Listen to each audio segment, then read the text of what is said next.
There is a fine dining restaurant and every day வந்து candle light dinner serve பண்ணுறாங்க அந்த ரெஸ்டாரண்ட்டில். So ஃபுல்லாக silk tapestries, beautiful silk cloth on the table எல்லாமே இருக்குது.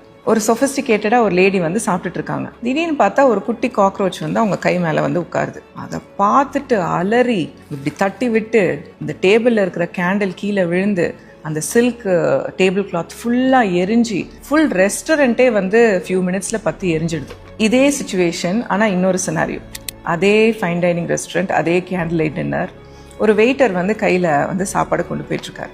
அதே காக்ரோச் வந்து வெயிட்டரோட ஷோல்டரில் உட்காருது. இந்த ஒரு கையில் பிடிச்சிட்டு இருக்காரு, ஒரு கையில் வந்து என்ன பண்ணுறாரு, காக்ரோச்சை வந்து இப்படி கையில் பிடிச்சிக்கிறாரு. சர்வ் பண்ணுறவங்களுக்கு சர்வ் பண்ணிவிட்டு விண்டோ கிட்ட போய் காக்ரோச் இப்படி வெளில தூக்கி போட்டு நேராக உள்ளே போயிடுறாரு.